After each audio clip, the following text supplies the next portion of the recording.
Bingo Blitz rules. If your bingo has ads in it, That's not a bingo. if it doesn't have the coolest tournaments, mini games, and the most breathtaking design, Nope, not a bingo. if your bingo moment makes you feel so excited that you just want to burst in joy and scream out loud, bingo! Sorry, so you're playing... Bingo Blitz? Now that's a bingo. Go for a world of excitement with Bingo Blitz, the #1 free bingo game. Download Bingo Blitz and play for free. Now that's a bingo. What up, y'all? It's Joe Budden, here to talk about Prize Picks. Prize Picks is the best place to win real money while watching football. You can get up to 100 times your money.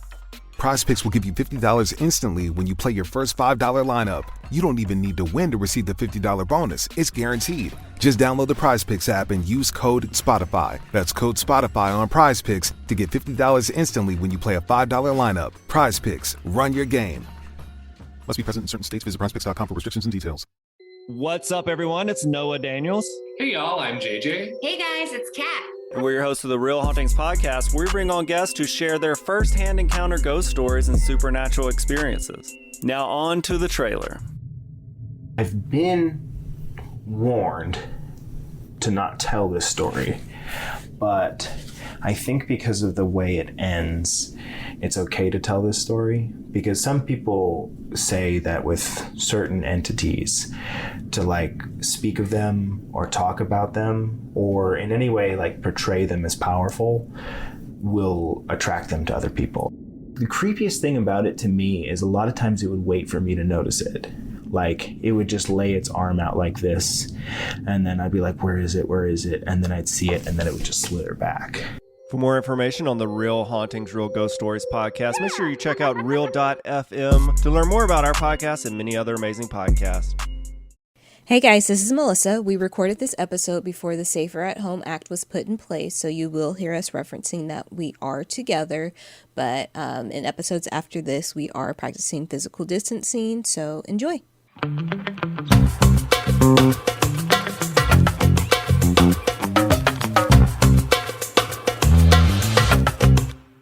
That noise. Lawnmower. Hello, everybody, and welcome back to another episode of Don't Blame Me. I was gonna burp. Hold on. That's my impression of you trying to burp. I was gonna do that, but I've got my drink, so I didn't want to. Welcome back to the podcast, everybody. How y'all doing? You can't respond. How are you doing? It's not like we just recorded another episode sitting right here. We haven't been talking for Yeah, I don't know hours. what's new with you. Not much. I'm trying to think. What's your most guilty pleasure movie? Like, what's a movie that's like so bad that you love it? Like so bad it's so good. Or just like a comfort movie that like you know is not like cinematically like I love Cheaper by the Dozen 1 and 2. See, I don't really rewatch any movies. And the one that I do watch is a masterpiece. What is it? Mean Girls. Oh, that is a masterpiece. Yeah. No, nothing else? I can't think of any movie that I've just sat and rewatched. Ever. Well, there goes that. Like I've rewatched, like if I've rewatched it, it's because of I'm researching it for something I'm working on. Which there's definitely no way any of like the so bad it's good would be something you're doing with that. Yeah. Have you seen Cheaper by the Dozen 1 and 2? They're great. Because I was like, I think I was in high school going to college, so it wasn't like a movie that I would have sat down and watched. What about Josie and the Pussycats? Oh, I've seen that and it was awful. Whoa. I saw it with my friend that's like a year younger than you, and we like the same type of TV shows, and she was very convinced that I would love it when I sat down and watch it, and I was like, I get it, like I know what they're doing here. How old were you when you watched it? It was a couple years ago. Oh, yeah. I mean, did she warn you of being like, this is just like... No, she like early 2000s wet dream. She absolutely loved the fucking movie. And we are like this when it comes to what we like. We're right there together. We're missionary. What? Yeah. I still don't get it. I don't understand. Wait, no, he has legs too. Yeah. It's so weird. Yeah.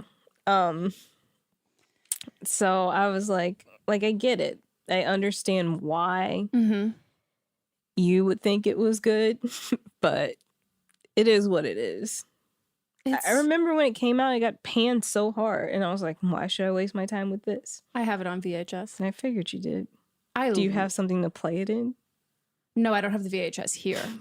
Oh. It was that my favorite movies is that Bend It Like Beckham, loved. A League of Their Own, loved. I love League of Their Own. It's fantastic. We've watched it together. Do you like have you Drop Dead Gorgeous? No. Have you seen it? Nope, I've never seen it. It's a really good movie. You should watch it. It's not like how I described like the movies that are so bad they're good. That's not one of them. I still think you need to watch The Greatest Showman. I have seen The Greatest Showman. I saw it in theaters. I took my niece and nephew to see it. So what did you think about it? I thought it was fine. Like, they enjoyed the music and stuff. I think so. I went like as something like I went watching someone else enjoy watching children enjoy it. And when I can see like a little like 6-year-old boy walk out of a theater and he's like, I want to listen to the song on the ride home, then like it changes the perspective what things are. So we don't agree. Yeah. It's okay.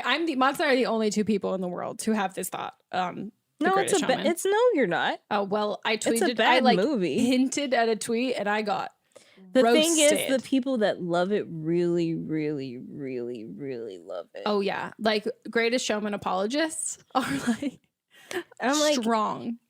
Do you guys not like look at history and see how terrible this man was? But also, he literally bought a black woman and put her in a cage and just had people coming, and she walked around naked and had people like staring at her like she was a fucking cage animal at a zoo. Well, that's the part that I think that you have to just kind of like the people who enjoy, you have to kind of turn a blind eye because the movie itself is also problematic. Like he's much more problematic than the movie, but the movie is he's still problematic. And I just think a good rule of thumb is you cannot make a song where someone else sings, I forgive you for being like, you can't forgive someone for racism in a song when it's not the racist person being like, I apologize for being racist. It's Zendaya being like, I forgive you for being racist. Yeah. I'm like, Zac Efron didn't apologize. I can't. I should watch it. I keep telling Monts, I'm like, I just want to get super fucking high and watch it. But maybe I'll get freaked out.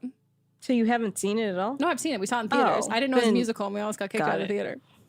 Got it. I didn't know it was a musical either. Yeah, then I just saw his foot tapping and I was like, shh. And then he does whatever he does. Yeah, and Monts slow turn looked at me and I was like, I had no idea. I am so sorry. And I'm not. I can fuck with some movie musicals. Rent, love. Mamma Mia, love. But I mean, I love ABBA so hard. So like, they can do no wrong. But I don't love a lot of movie musicals. I'm trying to think of any. Do I love any? I never saw. I love like Grease. Oh, love. Yeah. That's good. I haven't seen in so long Moulin Rouge or I loved Moulin Burlesque Rouge. Or Chicago. I haven't seen any of those in Wait. long. No, I love Chicago. I don't remember. I know I saw Moulin Rouge, but I don't remember it. I remember in Chicago, I saw it at the movie theater. And in the last act, Renee Zellweger had lipstick all on her teeth. And I was like, they forgot to take this out. And then when it came out, on DVD, they had taken it out. That's going to be like Dame Judi Dench's hands in Cats. Because I saw it I think the Friday it came out. So I wonder if people saw it later in the theater if it had been changed. You know, sometimes people occasionally I will get that people tell me that I remind them of Renee Zellweger in Bridget Jones's Diary. Like nothing else, just specifically I've never seen Bridget Jones's Diary. Really? That actually should be a movie that I've seen because I was like really into like romantic comedies when it came out, and I never saw it. But I do have it saved it's on Hulu right now, and I will watch it. Monts and I started watching. All three of them are. Yeah, I think the third one, someone's in jail, and I got stressed out. I don't know. There's some certain things. Did I tell you I found out that I'm an empath? Okay, no, hold up. First of all, there's like a lot of like debatability of like our empath. Like, is it like there's not like an actual test or if it's real or whatever. When did you find this out? In the last, I saw you a week ago from today. When did you find? No, I found this out like a month ago, and I forgot. I feel late to the party now. Well, I mean, it's me. I forget. You should have felt how I felt. I should have told you. Known. No, but it, like my therapist brought it up to me, and she like basically like she had like it like clicked for her in one of our sessions. She goes, "Oh my god, do you know about empaths? And I was like being empathetic. She was like, no, like someone who is an empath. And I was like, no. And then she was like, oh, like I can't, like, she's like, first of all, it's not something you can be diagnosed with because it's more of like, it's not necessarily like gonna change anything of your life. Like you can find it like helpful personally, but it can kind of make sense. But everything adds, like I can't watch movies where people do drugs. I get really stressed out with like and just any sort of like massive amounts of emotion and like I just feel like overwhelmed in like big crowds and all that. But I am an extrovert. So like I've always been like, but I'm not introverted. Like I don't recharge by being alone, but I feel like I can't deal with like huge groups of people and that sort of stuff. And like the biggest thing was like violence in movies. Like you have like a visceral reaction, like you like makes your heart race, like makes you also kind of cry. Like it just like you cannot handle it. And then she was like, yeah, she's like lots of actors become like empaths, and also like it makes like you like get so drained around other people's like emotions, but you also really want to help people. And then she related it to the podcast. By like, this definition, that means that I am one as well. Yeah, I think, but it's like she was saying that like it's something that like is helpful in the sense that you don't feel like, because I'm like, why can't I just watch like a movie? Yeah, I can't do anything. Why can't I watch violence, Breaking Bad? But I'm like fine with the drugs, but I never was ever around drugs, and I feel like you were, right? And you've seen like.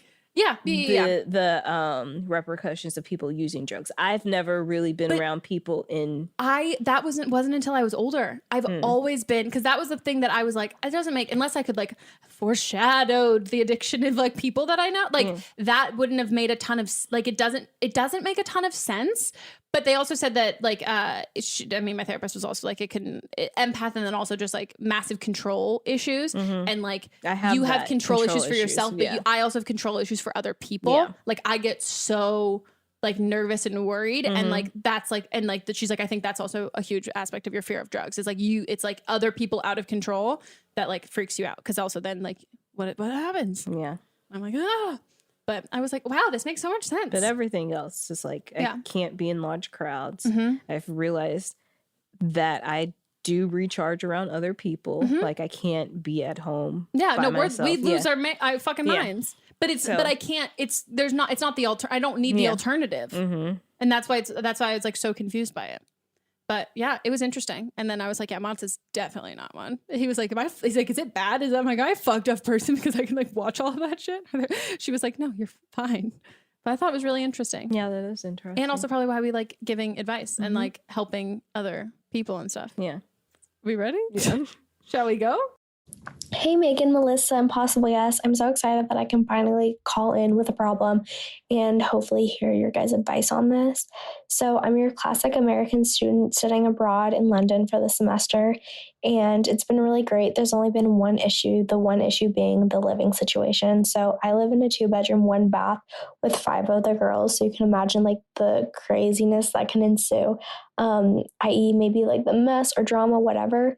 So because the space is just like so small, we try to keep it clean as best as we can, but there's one of the roommates that's not pulling her weight, and for the sake of this, I'll just call her Sarah.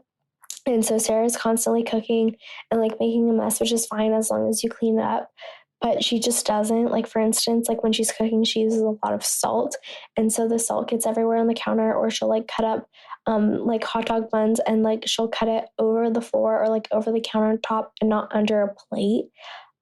So that's also really fun to come home to. And so by the time she's done cooking, she has all these dishes, but she doesn't wash any of those dishes. And so they're there for like several hours. And so like by like the 7th or like 8th hour, like half a day, I'm just like, okay, I need to clean these onesies. Either I need them or I just can't stand looking at them, which has become an awful habit. And I'm self-aware of it, so I'm trying to not do it as much. But she also like has her stuff all over the apartment, and like the apartment's just so small that like you should just have all your personal stuff like in your section of your room, just because like the second part of like the living space, other than like the bedrooms, is just like common space, and you should just be aware of like how much mess you're making. But I don't think she is, and so we've hinted it out to her, saying like, hey, whoever used like the stove last, can you like please clean it up? Or hey, could everyone like just start cleaning up, and she literally just sits there and watches TikToks, and it just bugs me to no end, even though we all know that it's her. So that's super fun, just super fun. And I just don't know what to do, because we've even like been straight up with her and said, hey, can you move your stuff? And all she does is like sit on her phone and watch TikToks, and I don't know what to do. I started like putting like her stuff in a pile, and then she was like super passive aggressive and being like, thanks for putting all my stuff in a pile. And I'm like, okay, you're welcome. So I really help. But that wasn't even English. Like I'm just so mind boggled, because I don't even know how she passed preschool, because don't you learn clean up, everybody clean up? Like, does she not get it? So please help me. I need it. First of all, I did go to preschool, you bitch.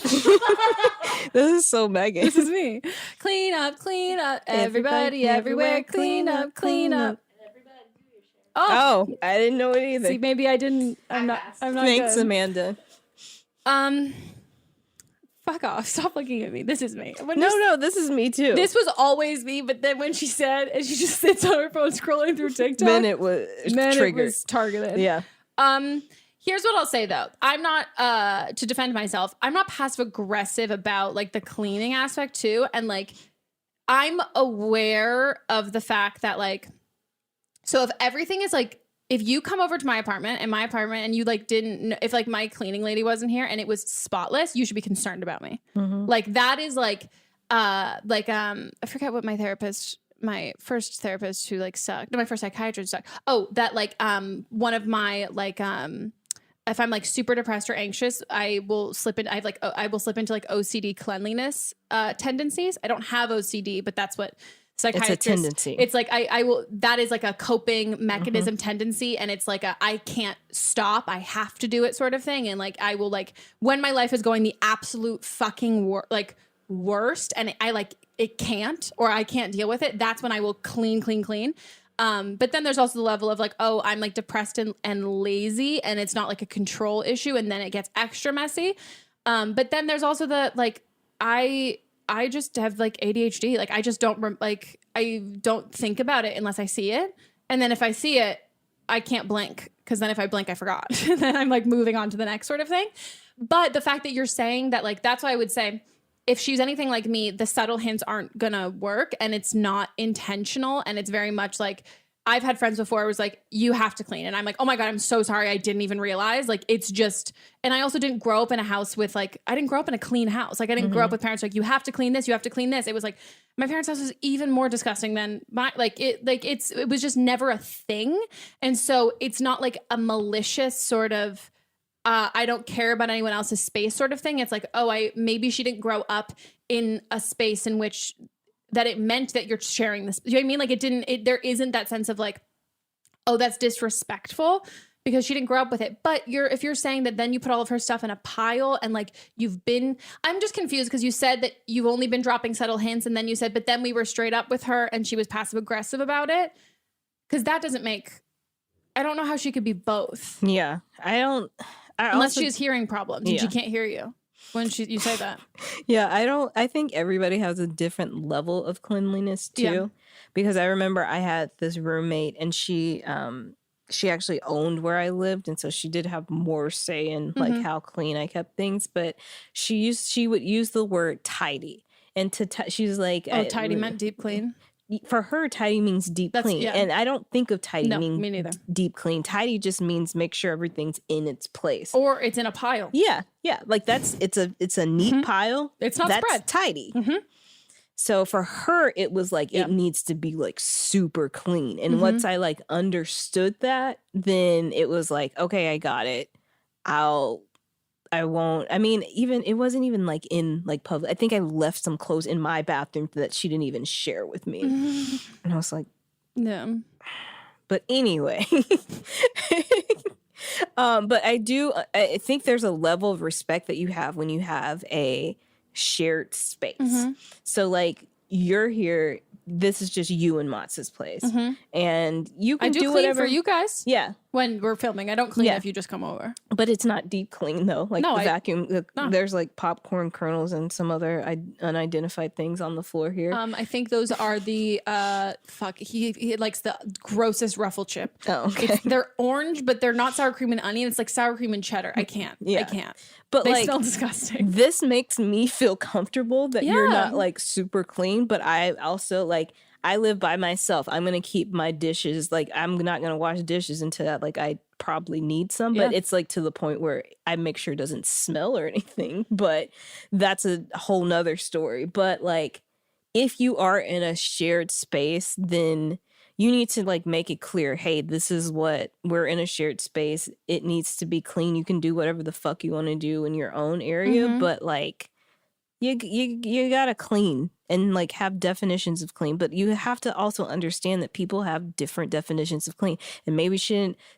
Okay, 6, 5, 4, 3, 2, 1, 6, 7, 8 hours. It's not a long time. No, I don't know the last time I've done dishes that I cooked that night. Like if I'm cooking dinner at night, I'm not doing the dishes. Yeah, like, so like give her 24 hours. It might be too much for her. Even if she's doing TikTok, that might be her time to decompress. Yeah, and like you have to nobody's mental health is valued over anybody else's. So like for you, like cleanliness, that's what helps your mental health. And if it's dirty, versus for her, not stressing about it and like feeling comfortable and casual, and then like watching TikToks is better for her mental. Like you can't weigh it. Both of you are going to have to compromise. Like she's not going to be as clean as you want her to be, and you also need to be as okay with that.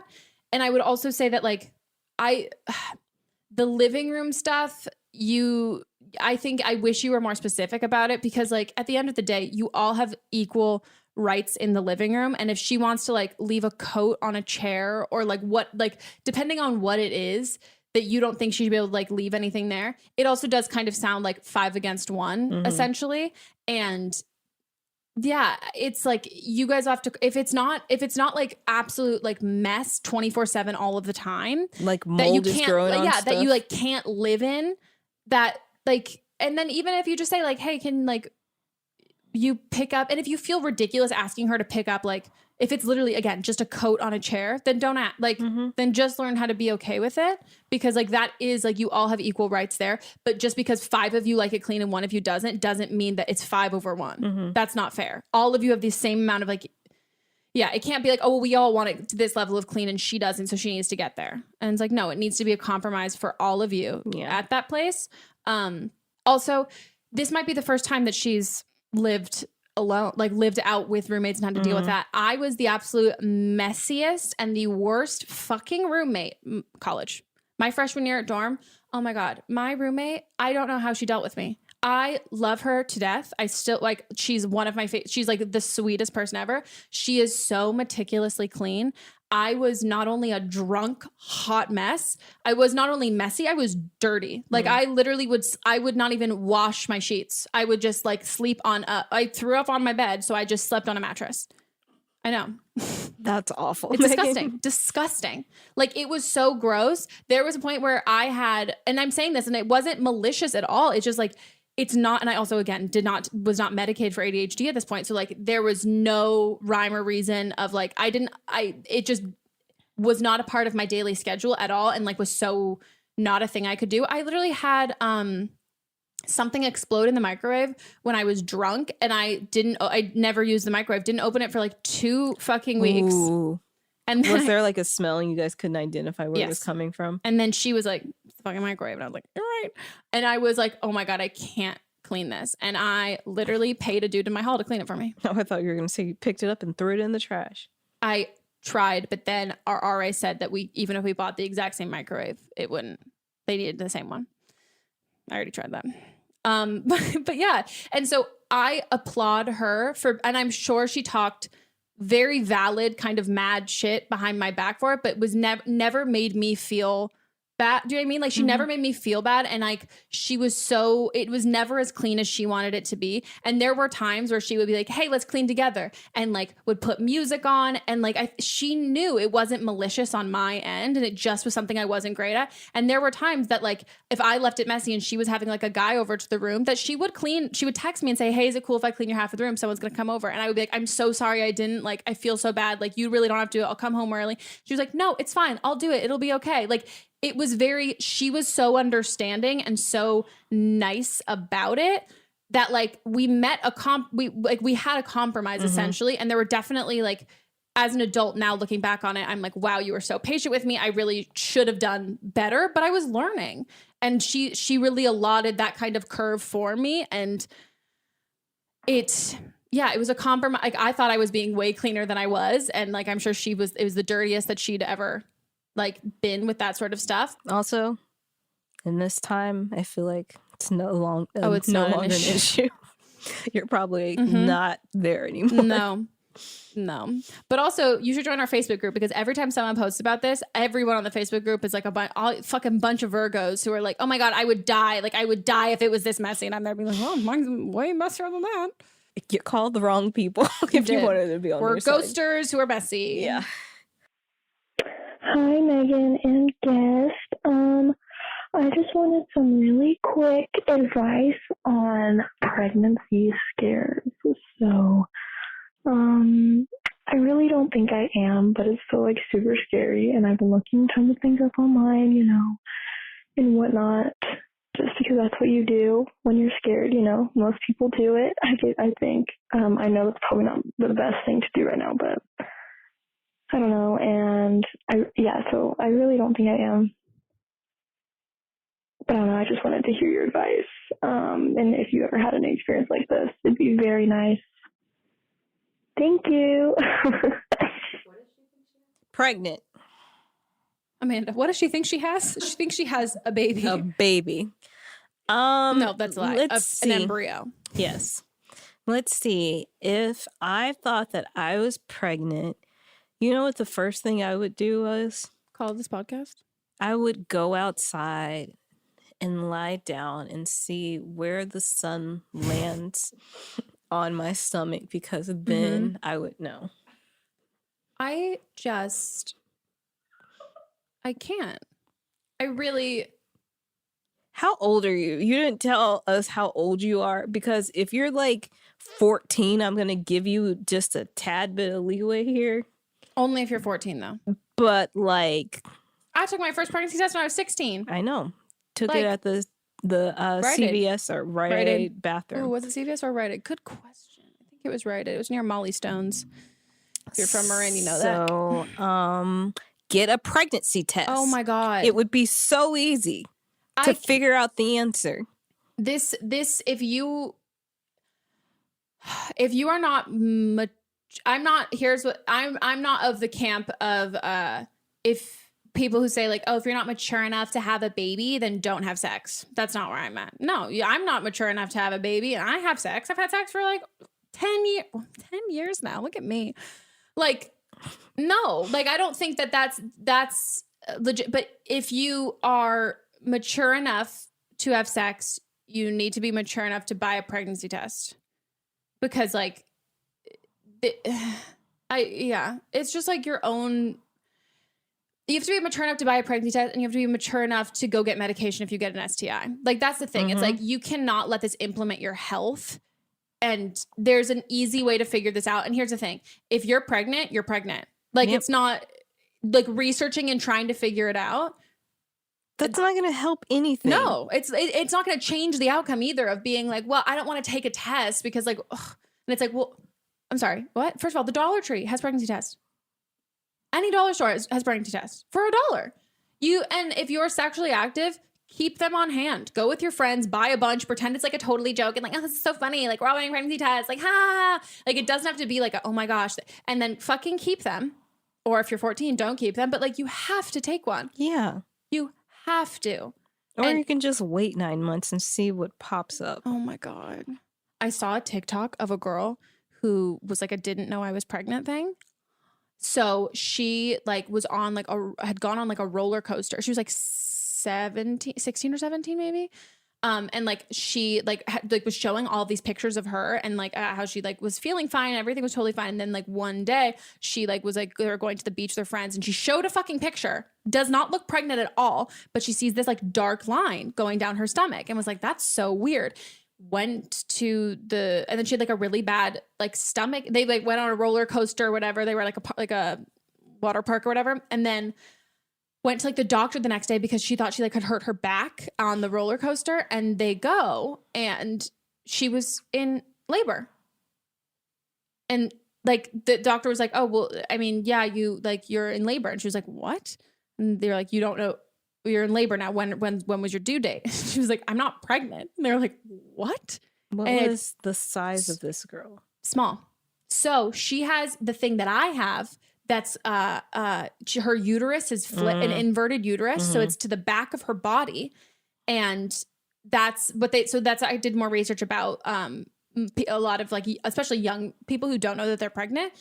And that's the majority of it is because you're growing essentially backwards. And she hurt her back. Yeah. And so you're feeling all this back pain. That's also why my ovaries are stacked behind my uterus, which is all like to my back left, which is why my cramps are like majority in my back.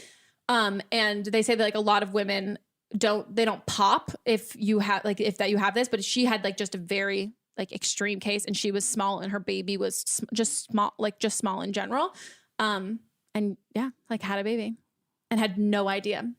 And she also was, and because people were saying like, oh my God, you love, like, how did you not like notice your period or whatever?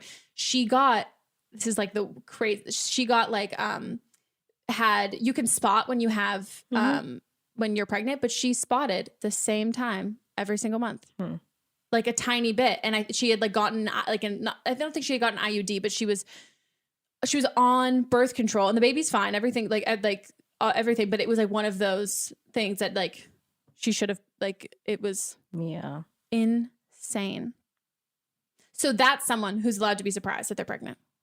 You're sitting up doing research and you have a inkling that you might be going to fucking pregnancy test. Here's the thing. What is your inkling? Is it that you're late on your period? Because that's not an inkling. That's a 50-50 chance.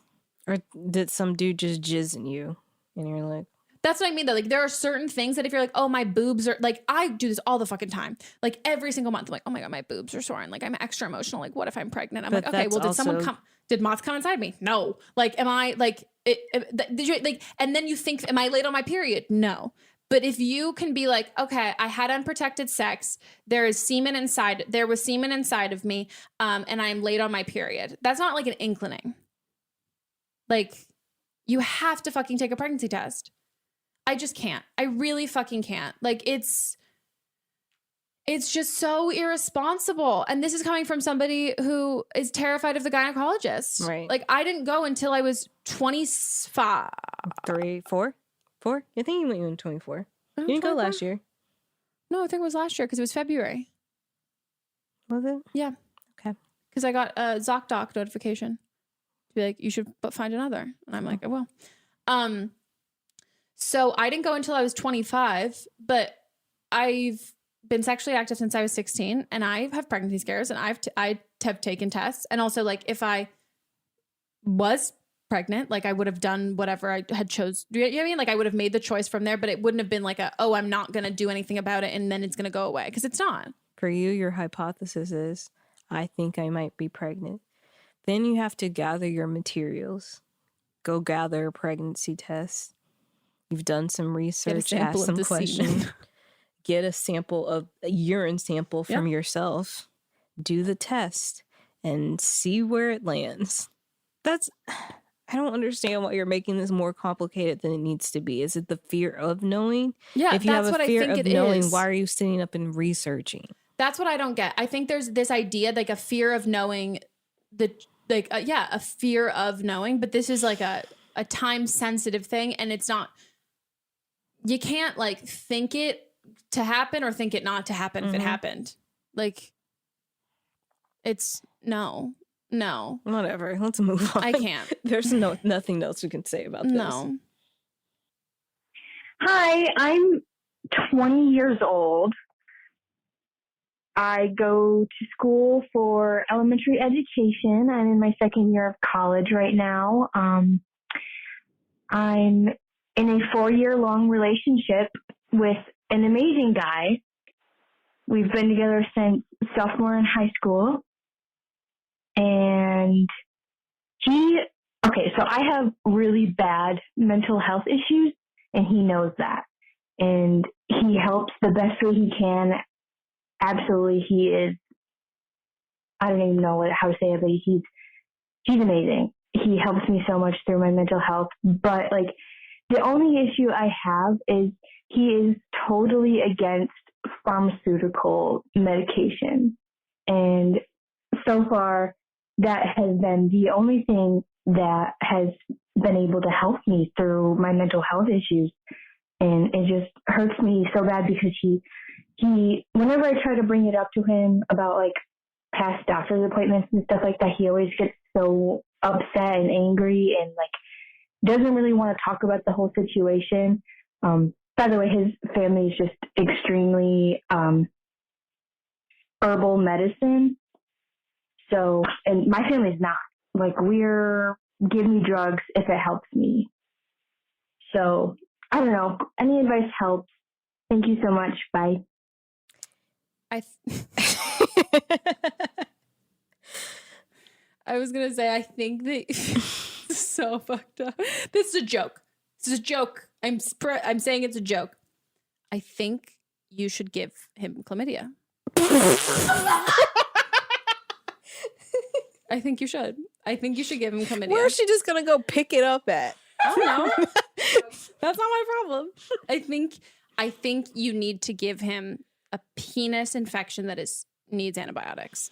This reminds me of this tweet I saw yesterday from this person named Megan, quote, Alex Rinks, that somebody said that they didn't believe in vaccinations, and she responded because they didn't believe in vaccinations because she got a vaccination before and she got really sick from it. And then Megan Alex Rinks said, so do you have polio right now? She said she got every time I get a vaccine, I get sick from it. If I get a flu shot, I get the flu. And I'm like, so when you got the polio vaccine, did you get polio? And she goes, no, I never got that one. And I was like, first of all, that was a fire joke, bitch. Do you know what polio is? Like, what? I just can't. I can't. I knew this girl growing up and her family. So, and I say this as like, and we were talking about this before we even started recording, that like, I grew up so fucking hippy dippy, like cloth diapers, like all of that, like crystals, like Buddha shit. Like I grew up like no sugar, all of that shit that you would think would be like an anti-vaxxer, but like, there's just like this, there's just like, I knew a couple of kids who weren't vaccinated. And then as far as I know, they died because they disappeared by the time I went to elementary school because they couldn't go to school.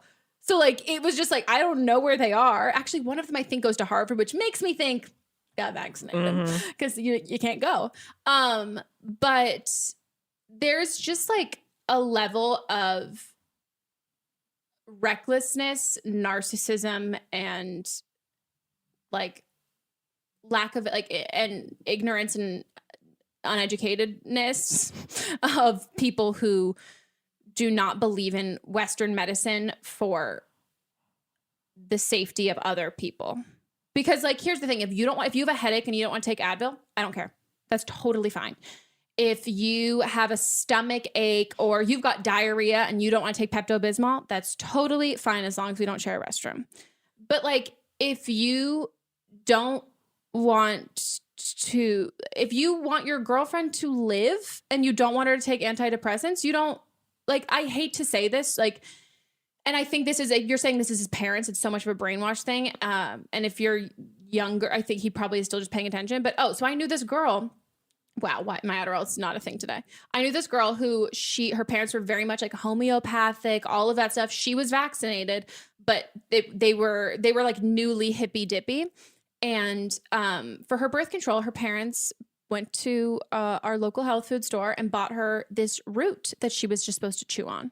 And I literally was like, bitch, you're gonna get pregnant. And I told her, and I was friends with her boyfriend. I was like, do not come inside her. She is not on birth control. And if she says that she is lying. She's not. And I knew that they'd never had sex with anybody else. Neither of them had anything that they could give to, but I was like, to her boyfriend, I was like, dude, like, no.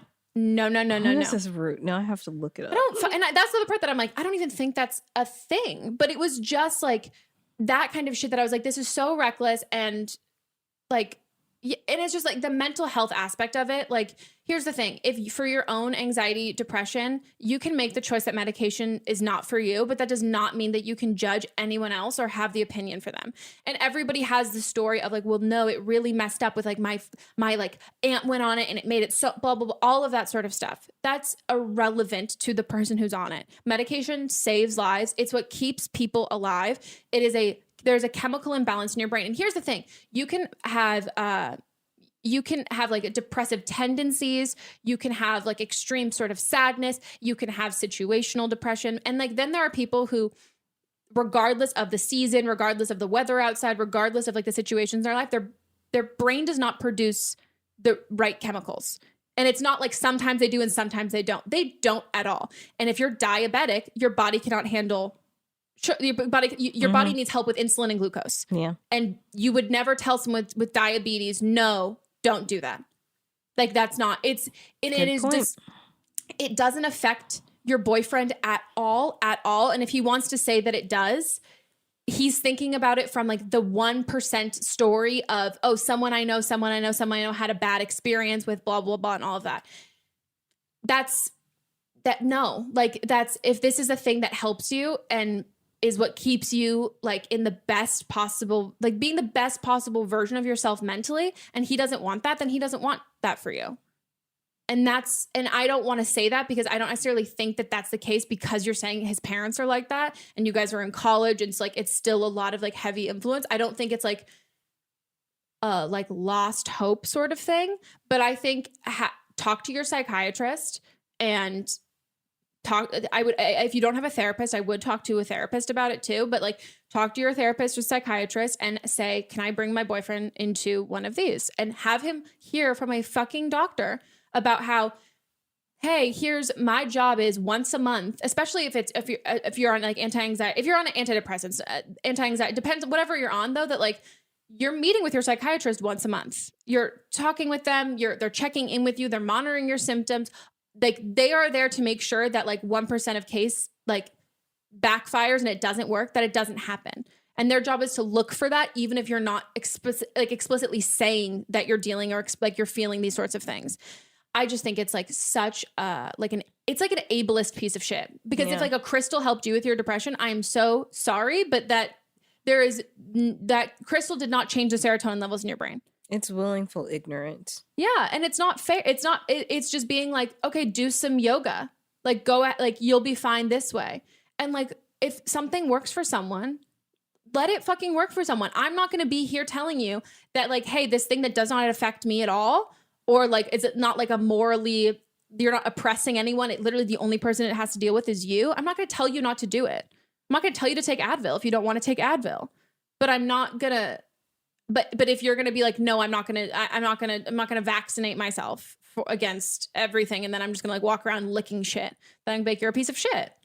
Because it's not about you. Oh, I fucking got nothing to add to that. But again, I'm saying this because I think this is a product of your boyfriend's environment. Yeah. And we're seeing this so much more and more of kids who are like 18, like, I mean, not even 18, like, before they turn 18, like between like 15 to like 18, who are suing their parents and are getting emancipated because they're suing the courts. They're suing their parents because they're not vaccinated and they want to get vaccinated. Because you can't go to fucking school.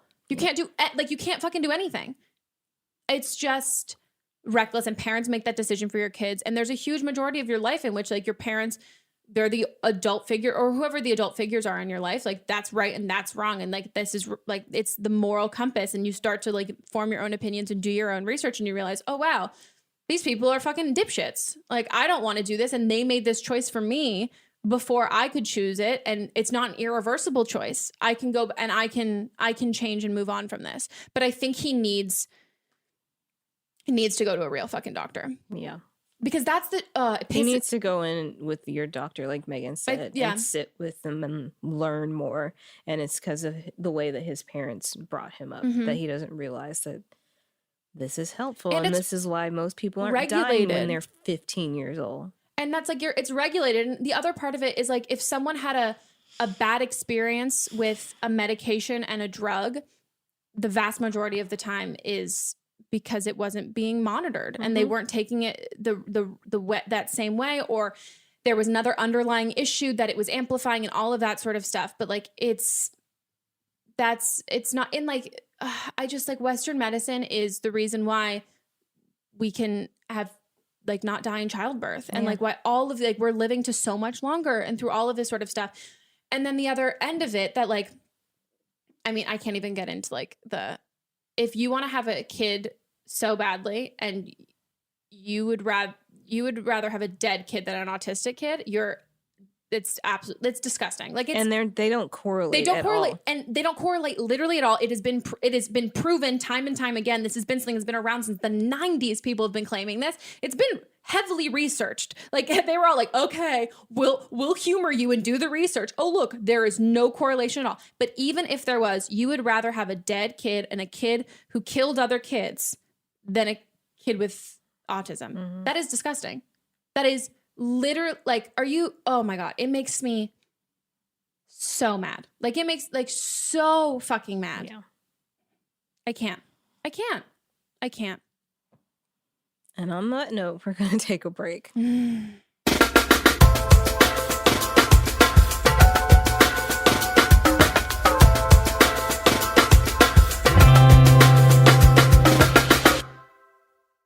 Okay, guys, we are back from our break, and we're going to head into the rest of our calls. Did we spend the entire break talking about anti-vaxxers? Yes!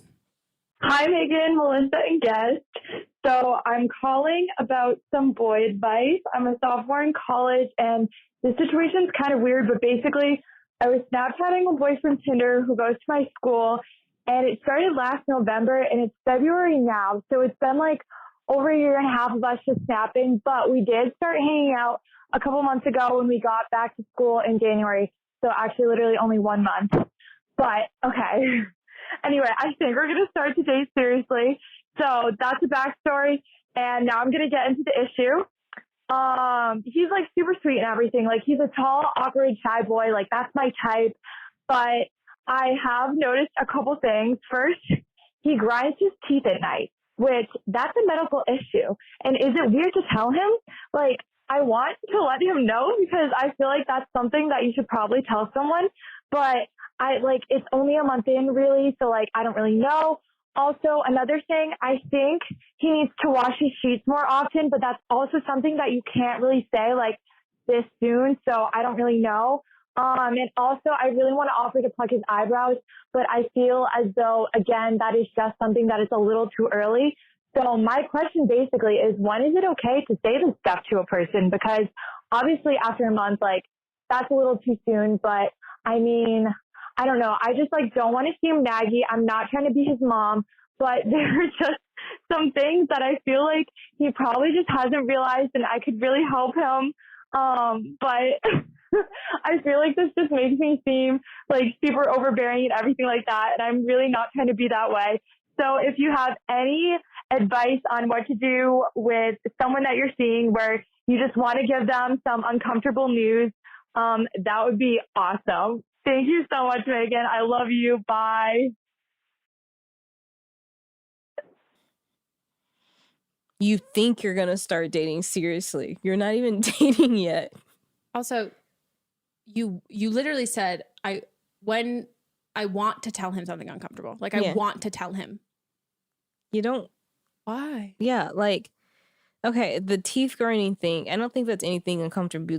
Just be like, hey, dude, when you're sleeping, you grind your teeth. You might want to get that in the middle of the night. Yeah. I would be like, so Sydney grinds her teeth. Oh, my God. The noise it makes, it literally makes my body, like, it's just, I hate it. It's the same thing that I get when I hear, like, Sharpie on paper. It's that same thing. Ooh, yeah. I can't stand it. So, and I probably said it the first time we ever had a sleepover. I like hit her and I was like, bitch, you're fucking grinding. That is so annoying. Stop. Like, and she doesn't have a mouth guard now, but like I still to this day, if she grinds her teeth and we're sleeping in the same bed, like I will just poke her and I will say, you are grinding your teeth. It's not like, from a medical standpoint, I'm like, bitch, I don't care if your teeth are flat on the top. Yeah. You're driving me crazy. So if you're sleeping in the same bed, that's the same thing with snoring. Like, I think like, don't make it, because you're saying you don't want to mommy him, but you're like really making it like the mommy angle. Like if it's not annoying you, then don't say anything. He goes to a dentist. He knows. Yeah. Nobody is an adult and doesn't know that they grind their teeth. He might not go to the dentist though. Ever though? I don't know. I don't know his life.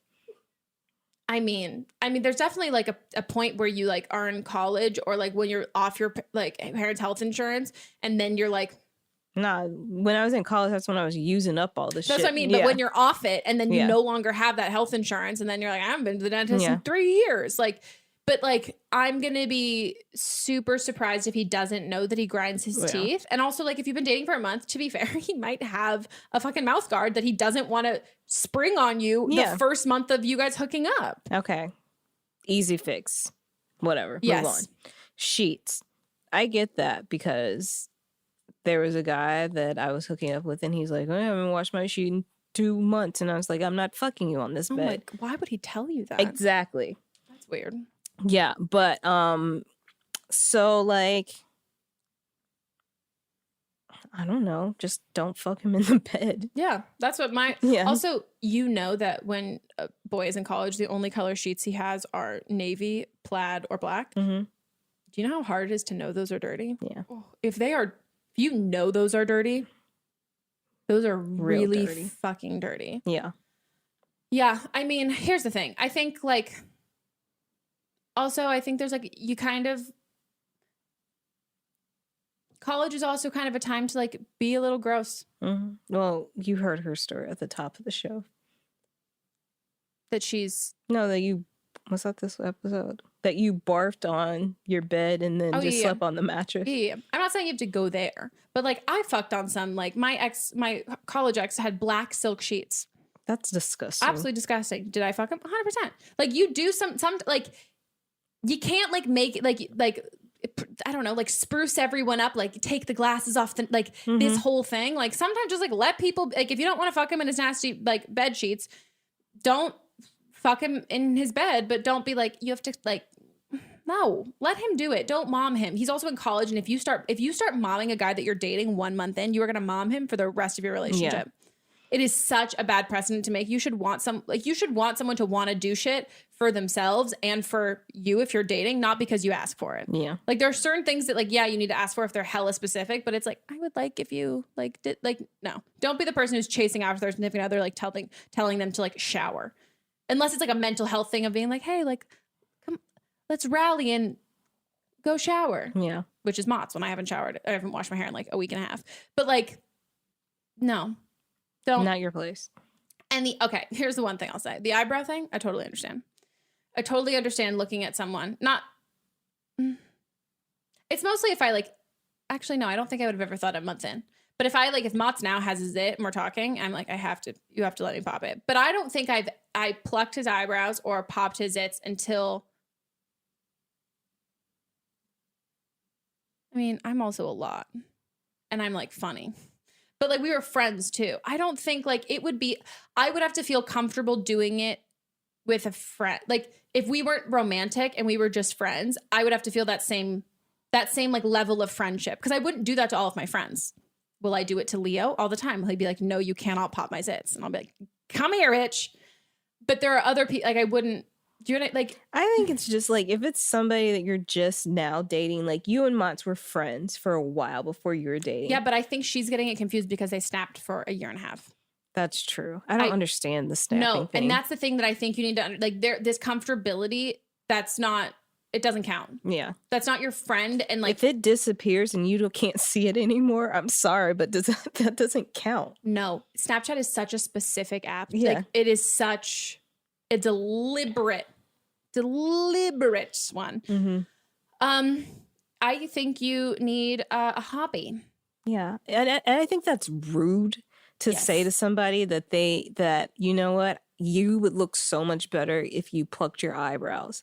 That is so fucking rude. Like you were fine with it for a year and a half while you were just looking at his Snapchats. pictures on Snapchat and talking back and Yeah. forth. That's just mean. You seem like giddy at the idea of giving him a makeover. Yeah. And like fixing him You're trying and to sprucing change him who up. he is. Yeah.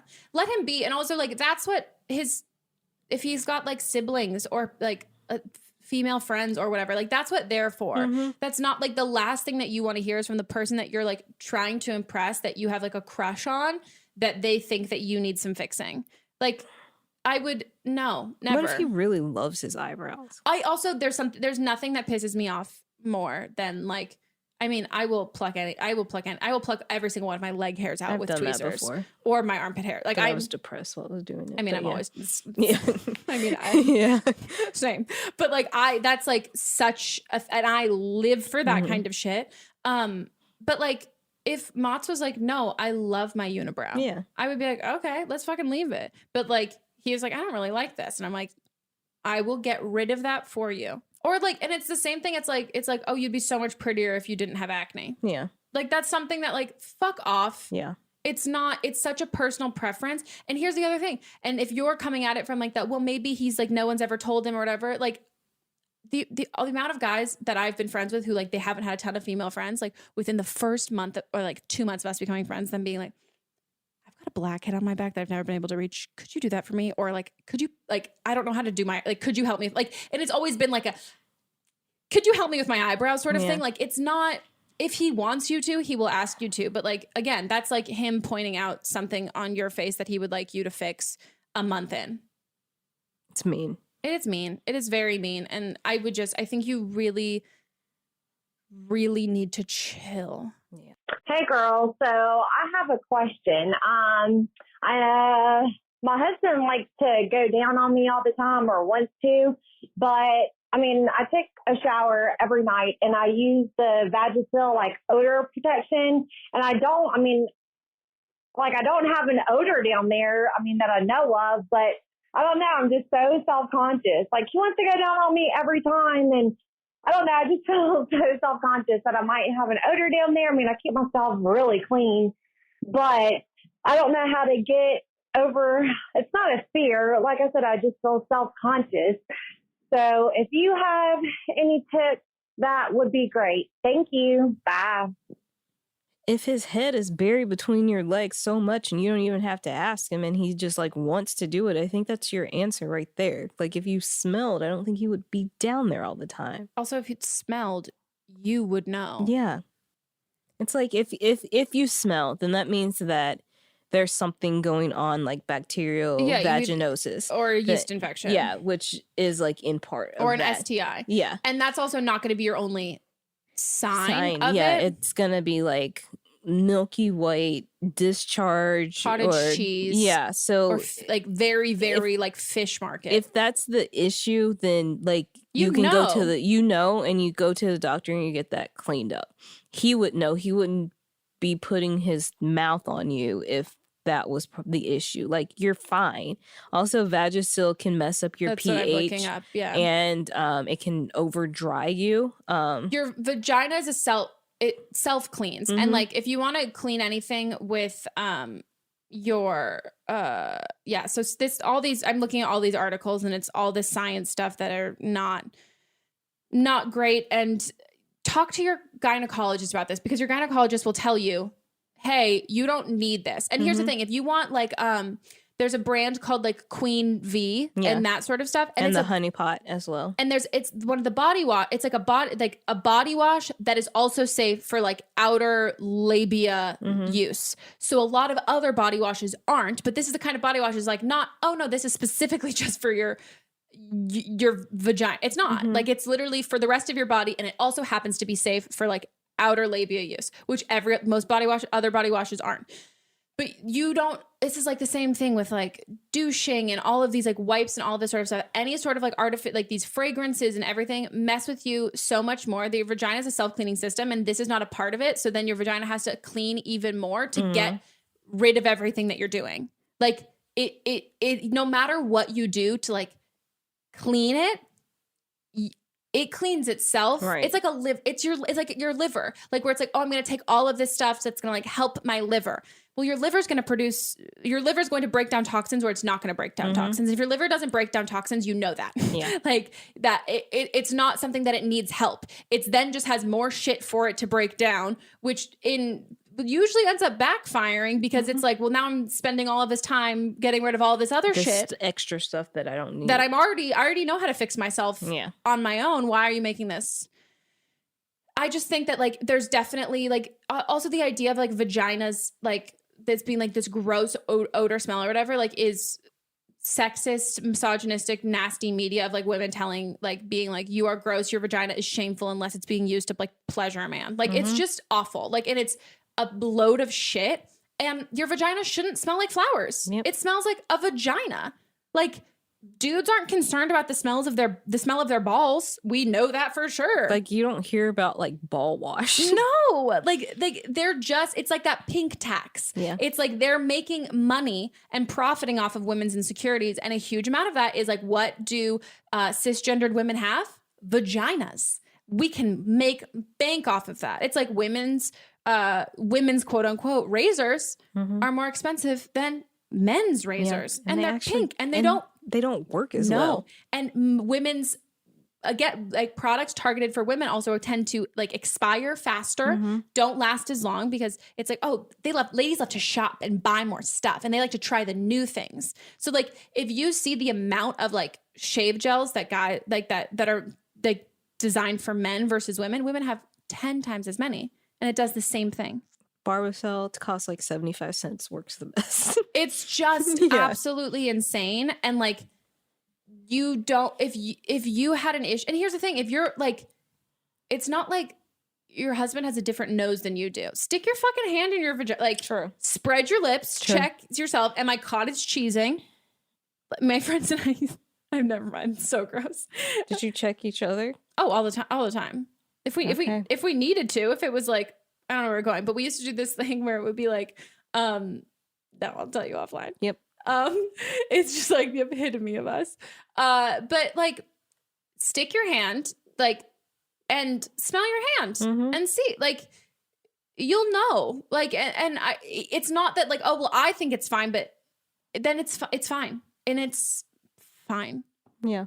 And if you're to be super fair, if you are super worried that you might have like bacterial vaginosis or something like that, like get like boric acid suppositories order those ones, because like that's something that if you're having like a pH balance issue, you can test your pH stick. You pee on the stick. It'll tell you where your pH level is. It's like, I think it's like red and green. I forget the color spectrum. That's how it is. And then the thing that will change that is vaginal suppository. Boric acid, but I think it is. Talk to your doctor. The wash should only be used externally, not up in there. And also it needs to not have fragrance in it, because that's also going to irritate you more. Yeah, and cause yeast infections. I just think that this is definitely like, you are the epitome example of like, and I've been there. I think everyone's been there, but like of like the marketing to like profiting off of making like cisgendered women feel insecure. And that's what this is. Like, you have no reason to believe that your vagina smells, or there's any sort of odor, or there's any sort of anything that's irregular at all, but you still feel that way. And you're buying something to combat something that you don't even think you have an issue with, but you're still convinced that you do. And as if that like, oh, well, maybe my nose is immune and I can't smell it. Yep. So then you asked, is it time for? You always do. An action. Is it time for Don't Blame Them? It is. Wow. Please keep in everything we did before that. We're just like, that's what you say. What do we have here? So this call is from the episode with Jocelyn Davis, and the original caller, her boyfriend's son started calling her mom. And so this is somebody calling to share their experience with that. Hi, Megan and Melissa. I'm a longtime listener and first-time caller. I'm actually calling to give some advice to the girl. This is in reference to the episode with Jocelyn Davis, where the girl called in and She was having problems with her boyfriend's family because his son started calling her mom. I actually have a kind of similar experience, kind of from the opposite end. My sister is now engaged but has been dating for about 5 years a guy who has a son as well, and his mother passed away, unfortunately, so she obviously won't be in the picture ever. That sounded morbid. Anyway, I know that from my standpoint and from our family standpoint, we were a little bit concerned at first and kind of weirded out when we heard him start calling her mom, and we were more concerned, for my sister about, what if this doesn't work out? And we were also concerned for the child who is now going to be my family because they're going to get married. And for them, it ended up working out, but it was a little bit weird at first. My advice to her is to just do what she thinks is right. If you know that you're going to be with somebody and maybe it won't work out, nobody can ever be certain, but I would just tell her to maybe arrange like a sit down with the mom and the sister and let her just air out her intentions and let them know that she does plan to be in the picture for a long time. And of course, she can't say for certain that she will be, but all she can really do is let her intentions be known and let them know that her intentions are good and maybe hear where they're coming from. And maybe she will get a little insight to why they have such a problem with it or why they seem to be a little bit iffy about her. And, maybe they'll never understand her. And maybe, that's just life. People just don't understand others sometimes. But yeah, I've kind of learned that all you can really do is let your intentions be known. And I know that, in my personal experience, it is a really weird situation when a kid starts calling someone who's not their biological mother mom. So yeah, I don't know if that's really helpful at all, but I hope that it is, because I really didn't think that I would ever hear somebody else have the same kind of problem or issue. But yeah, thanks. No. My biggest issue with the first caller is that she never once called the child her son. Someone commented that on the YouTube, and I was like, oh my, and I didn't even realize it, and I was like, yeah, that makes so much sense, like, because there's this disconnect, and it's like, oh, that's, you never referred. I'm sorry, we had a girl who like fucked her stepbrother and then accidentally referred him as her brother, but like he's calling you mom and you're not referring to him as your son. I mean, I think the comments on that episode are fantastic in regards to that call, especially. I think, and there's a lot of like people who haven't been in the situation or who've been on like, oh, well, it all worked, this kind of thing.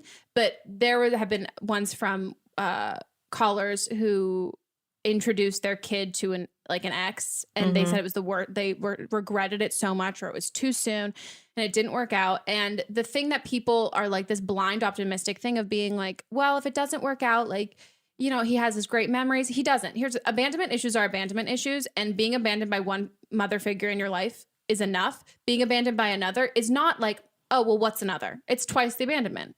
It's like, if you can avoid any additional hurt, do that. Like, it's not a matter of like, well, the risks outweigh the rewards. They don't, because at the end of the day, get married, adopt that kid, go through that whole fucking process. And if it's like, well, no, like you don't want to rush that, then don't rush the rest of the stuff. Yeah. If you're not ready to get married and adopt that kid, and like, if you can't make that decision right now, then you shouldn't be a part of that. Nope. And I understand that like, someone's kid is a huge part of their life, and you would date them, you date their kid. But that's the whole thing that I'd be like, well, that's my issue is also, it's with him. It's not with her, essentially. It's like, he shouldn't have let this happen. Right. And he has his family who's there. He doesn't need doesn't need her to help with the kid. And then that's a babysitter. It's not a girlfriend. And then again, and like the thing that I like commented responding back to someone, I was like, they're like, well, isn't it great for like the kid to have like a great like female role model in his life? Here's dad's cool friend. She's awesome. She bought me a truck. But mom and sisters were there too. So that's what I mean. The kid like, has other female role models. And that's, I think, why the parents are upset. And what this caller who's calling in with this, I don't think that if they end up together and they get married, I do not think the family's going to hate her at all. Yeah. I do not think it's going to be an issue. I think the issue is the fact that I think he's done this before. And I think that they have seen that he's not looking out for the kid. He's looking out for his own interest before he's looking out for the kid. And he has this blind optimism, and this kid is collateral damage essentially, and like dealing with all of that stuff. And the parents know that, and they, more than anything, now that he calls you mom, they want that to work out. They want you to stick around. They want you to get married. They want this to be it. Like they don't want, like they're not like hoping for you to fail at all. And it's not unless like unless you're a piece of shit. That's what I was gonna say. Unless they know something that we don't know, and you're giving us the information just from your point of view. Oh my God, imagine if they hate her because she like sucks, and then he starts calling her mom. Exactly. That's kind of where my mind is. And also, someone else commented something of being like, the kid should. It wasn't like, I want to call you mom. It was like, I'm confused. Are you my mom? Right. And it was like, I'm not your mom, but you can call me that if you want. It should be, and like again, I'm referring back to the comments again, but people were saying it was really like when my like stepdad came into the picture, and like I got to tell him that I wanted to call him dad. Like that was an amazing moment for us, or like that was an amazing moment for my like little brother. Like it's such an that's such a nice choice. And there's something so amazing about if you grow up without like a super stable home life, or like those traditional parent roles filling what they usually do, and there's another adult in your life who is not biologically related to you, and they love you unconditionally, and they choose to be there for you. That is unparalleled. That is an amazing. You don't need to call them mom or dad for that to happen. Like that is such a validation, and feeling chosen, and feeling like loved and taken care of and special and protected, that is so incredibly important for a kid who has abandonment issues from a mom, of someone who was not supposed to abandon him because that's his mom. And that's biologically, we're taught that no, your parents stay with you forever. Like they're always there for you. And if you have someone who's not even blood related to you, and they choose to show up for you and be there for you, then the greatest gift that you can give them in return is adopt me, or I want to call you mom, or I want to call you dad. Yeah. I just, and everybody likes to do like on this side, but there's literally no one person who commented who is a parent who has a kid who said that it all worked out, or it was fine. It's either from the kid's perspective, the kid's perspective of like how it was for their siblings and that sort of stuff. Or people who've never been through this kind of like experience. But yeah, more trauma is like the moral of the story. Like it's not, and like the risks, if trauma if childhood trauma is a risk in a decision you make, don't make the decision. Like if that's like, if this goes wrong, this could be an immense amount of childhood trauma. It's not worth it. It's literally never worth it at all. Even if 50-50 chance, 70-30. No, it's not worth it at all. Cause that's like, it's developmental age, all of that sort of stuff. And he should focus on being like the best dad that he can. And you are his cool friend. Yep. All right. But we can't go back in time. I wonder if she still listens. We'll see. Well, that's it for our episode, guys. If you want to call in for an upcoming one, you can give us a call at 310-694-0976. International listeners, you can send us an audio message at meghanpodcast@gmail.com. We are available as a video on YouTube if you want to watch us lounge with me spread eagle this whole time, and you want to show off your slippers. You're flexible, don't lie. Okay, be lazy. Those new. The top looks really I've clean. had them for a year. I only wear them inside. If you want to listen ad-free, we're on Stitcher. I might have already said that. And if you want to leave us a review, please let us. I don't know how. I was like trying to come up with a sentence that would work in. Just leave us a review. Follow us on Instagram. We'd love that. Any other? Oh, my book, May 5th, Cinco de Mayo. Soon. It's insanely soon. Pre-order it. Would love if you got it. Hard copy, audiobook, digital, lots of those different things. And a lot of questions that people have been asking, if you pre-order it, when does it arrive? It usually arrives like a day or two before. Yeah. If the latest you'll get it is the day that it hits shelves. Depending on the state of the world when it comes out. That's true. Yeah. Maybe you have to get it online. Maybe you have to get a digital order. Yeah.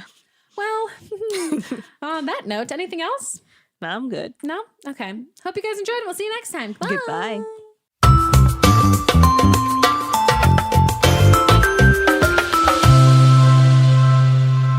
Don't Blame Me is a production by me. Executive produced by Melisa Monts. Camera operator Amanda Lechner. And music by Ryan Hunter and Giacomo Picasso.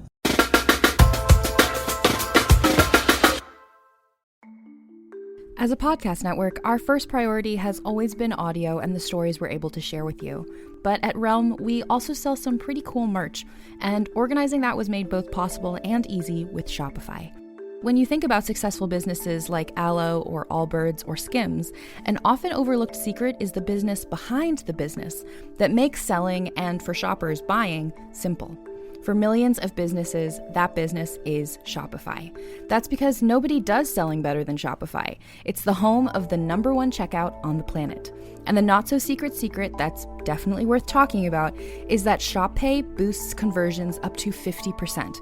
That's more happy customers and way more sales going. If you're hoping to grow your business, your commerce platform better be ready to sell wherever your customers are scrolling or strolling, on the web, in your store, in their feed, and everywhere in between. Businesses that sell more, sell on Shopify. Upgrade your business and get the same checkout we use with Shopify. Sign up for your $1 per month trial period at shopify.com/realm, all lowercase. Go to shopify.com/realm to upgrade your selling today. Shopify.com/realm.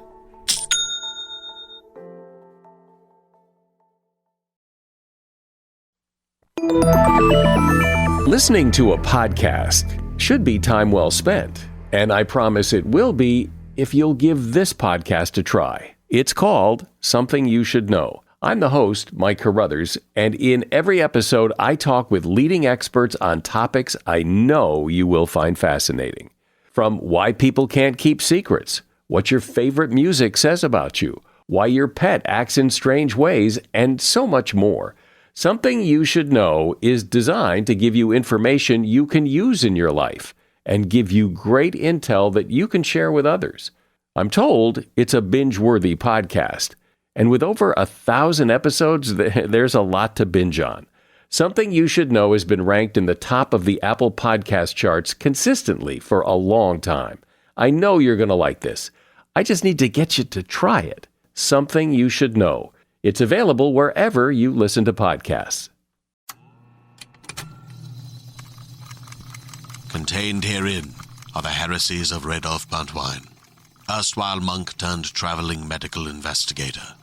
Join me as I study the secrets of the divine plagues and uncover the blasphemous truth that ours is not a loving God, and we are not its favored children.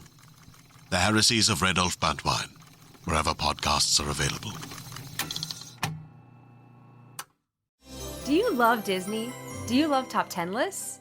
Then you are going to love our hit podcast, Disney Countdown. I'm Megan, the Magical Millennial. And I'm the Dapper Danielle. On every episode of our fun and family-friendly show, we count down our top 10 lists of all things Disney. The parks, the movies, the music, the food, the lore. There is nothing we don't cover on our show. We are famous for rabbit holes, Disney-themed games, and fun facts you didn't know you needed. I had Danielle and Megan record some answers to seemingly meaningless questions. I asked Danielle what insect song is typically higher pitched in hotter temperatures and lower pitched in cooler temperatures. You got this. No, I didn't. Don't believe that.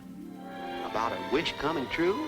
Well, I didn't either. Of course, I'm just a cicada. I'm crying. I'm so sorry, Jiminy. You win that one. So if you're looking for a healthy dose of Disney magic, check out Disney Countdown wherever you get your podcasts.